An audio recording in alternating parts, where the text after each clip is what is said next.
1370 AM, 96.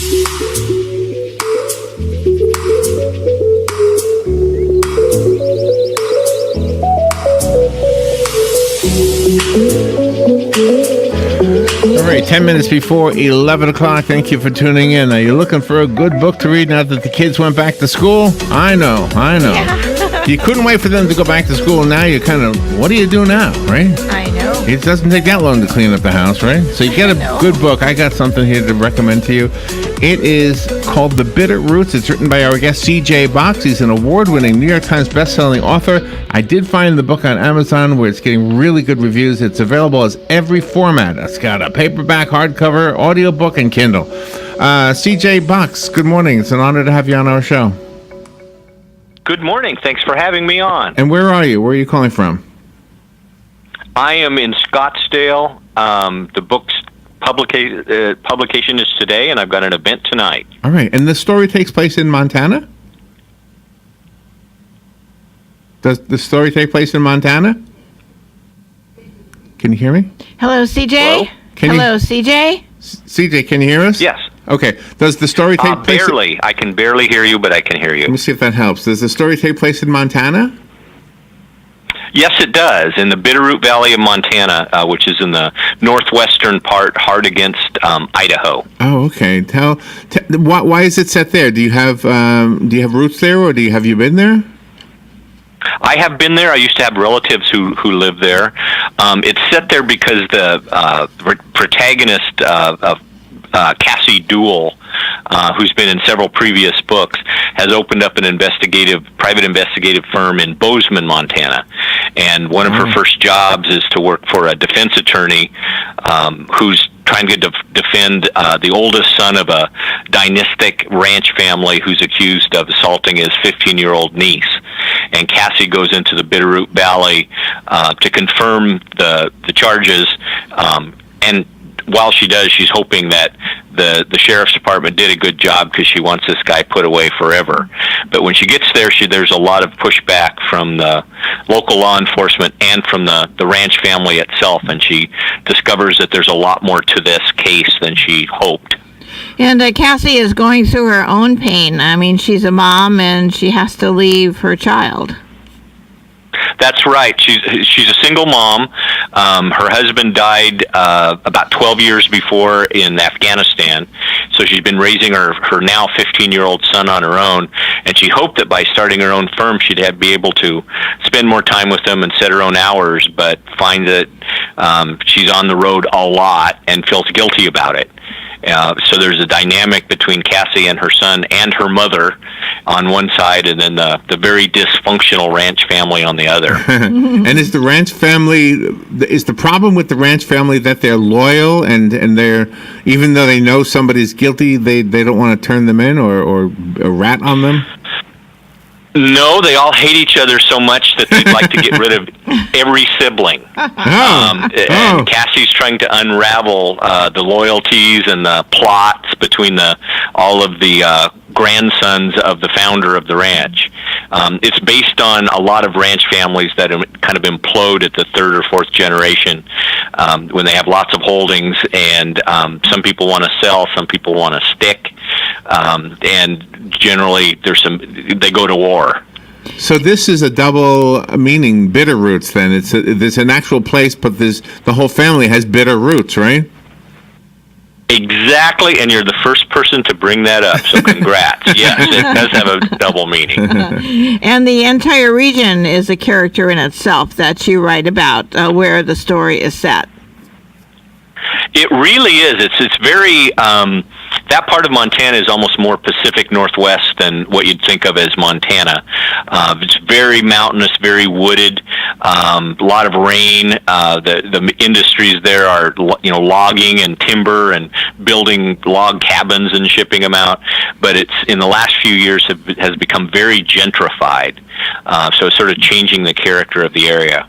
Did you have different thoughts about making your character of Cassie grow or putting someone brand new in this book?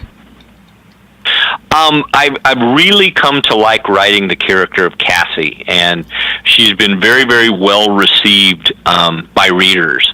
So I wanted to I did want to kind of make her grow in that she starts her own business, and she's basically a small business owner and with her private investigative firm, and finds out how many hassles there are involved with that, in addition to her work.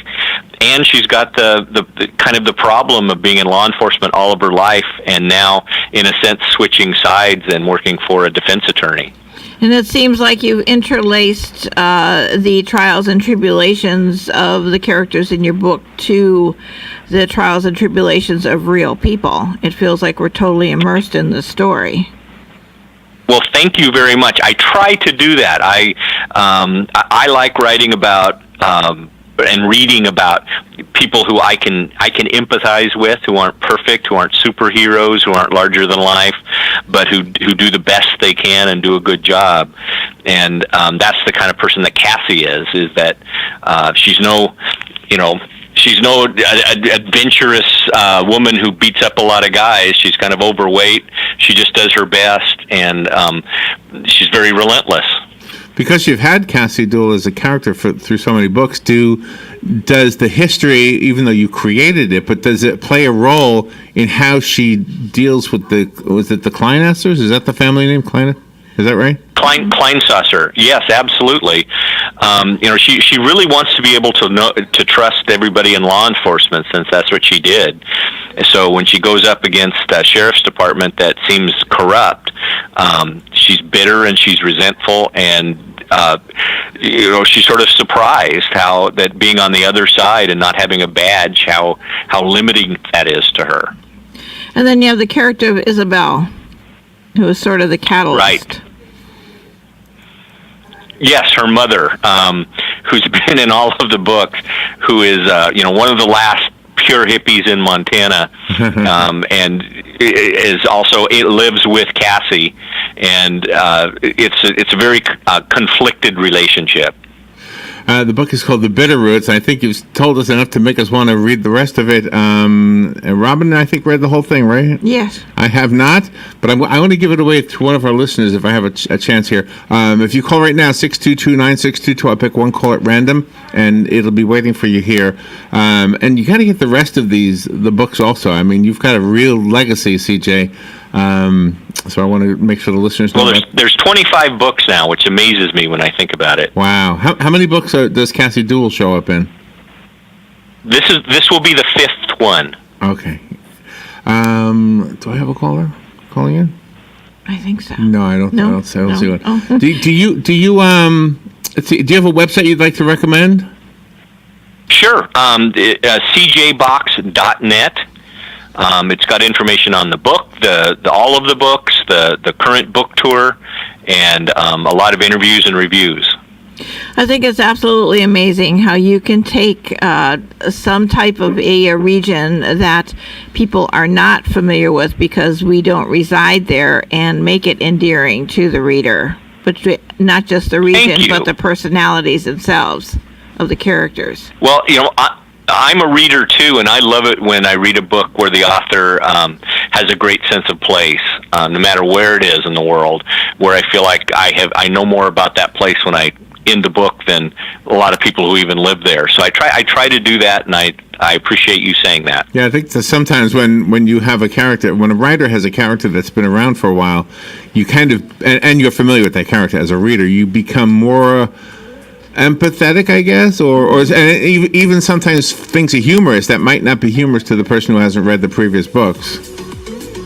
Right, I think that's a good point. It's all about the character development, and I think most people follow series because of the characters, not because of the plots. Interesting. In some cases, it's the locations, but that's why series books are popular. Is that people come to know and love them. It's called The Bitterroots. Go get it on Amazon and at cjbox.net. Thank you, CJ. Thank you. You're welcome. We'll be right back. Buster. A California Highway Patrol officer is dead. So is the man who shot him, killed in a gunfight with other officers. It happened near a freeway in Riverside with bullets flying past in a shootout. It went straight